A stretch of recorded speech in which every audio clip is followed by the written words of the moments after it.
actually am originally the son of a soccer player. My dad came from West Indies, from Guadeloupe. He came here with the soccer dreams, as well as just being able to have a life and get away from his family and everything.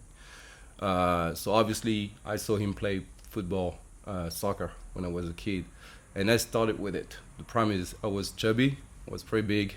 I was tall. I was very, very tall when I was young, but I was way too big to play soccer. So they always get me playing defense.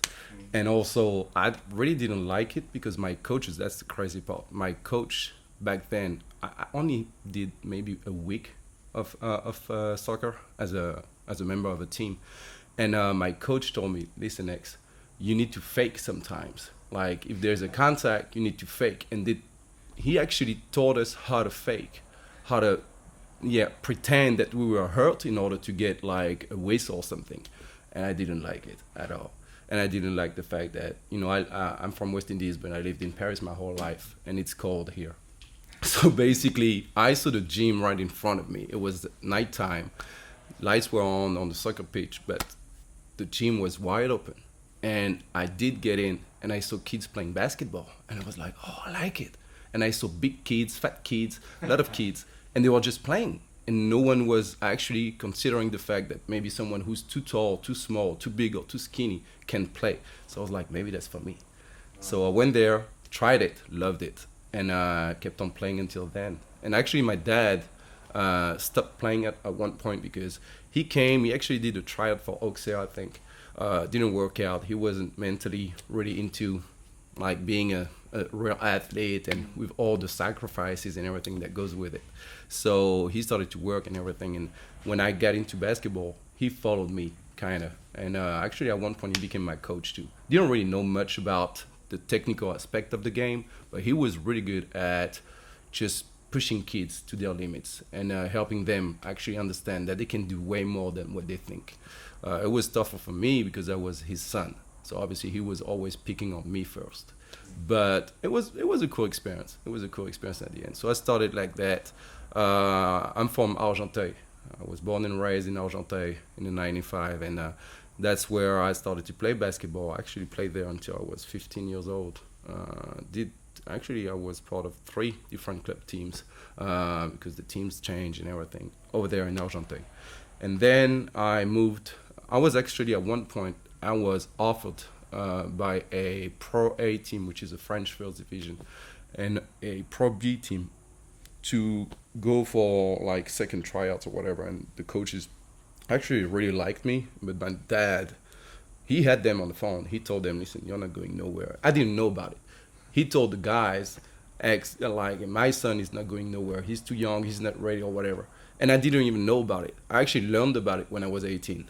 I was super pissed at my dad. That was funny. Was that? That was when I was 15, which is 21 years ago.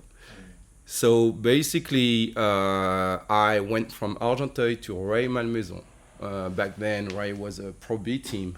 They had Tariq Kirksey, who played for the French national team, an American guy who got the French passport and played for the national team, French national team as well. Really cool guy. I played there, met a lot of good guys, met a coach. To be honest, I didn't really like him that much at first. He was my coach, Julien Hervé. But actually, I learned that, this guy is insane. He's super, super smart. Basketball-wise, he was probably the smartest coach that I played for. But he was very young at that time. And it wasn't easy for him to coach kids that were 16, 17, 18 years old. And we were actually coming from a lot of different areas of Paris.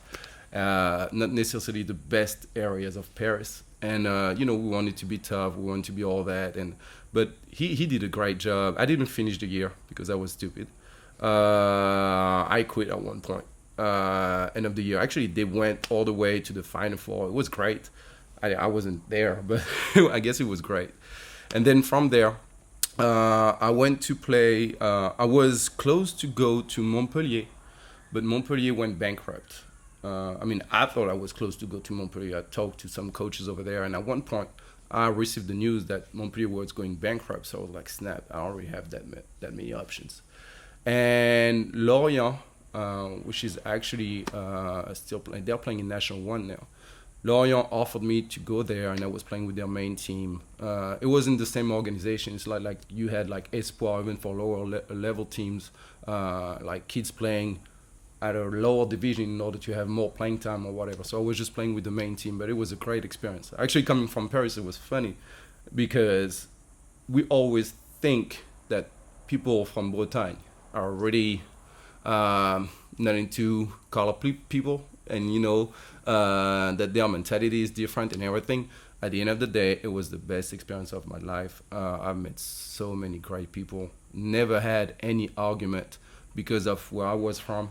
Doesn't matter if it was from West Indies or Paris. People just liked me or accepted me for who I was, or didn't like me for who I was, but it was because of me. And no, it was great. Spent a year there. I loved Guidel Plage. Actually, I thought it would be super cold and raining all year long and everything. It wasn't at all. It was great experience. I still love going back there right now. And after Lorient, I got my high school diploma, my baccalaureate, and there I had to decide what I wanted to do. Basically, people told me that I had to decide because in France it's really tough to be able to study at a high level and try to play at a high level. Again, I was not necessarily the greatest at all. I was a decent player, nothing else. But still, I had like dreams, I guess. And basically, I didn't want to lose studies because obviously studies is what is helping you make money and survive and help your family survive and do good. And again, I'm from an area in Argenteuil. I wasn't like living in the projects or whatever. I was living right next to it. And actually, it's funny because a lot of people thought that back then we had more money that the kids that were playing or living at La Zup, or it was Fernand Léger, Jean Guimet, was a lot of different places. And we didn't have much money. It's just my dad he had credits, and people thought that it was all ours, but we didn't have nothing really. The house wasn't ours. Everything, actually, we lost it.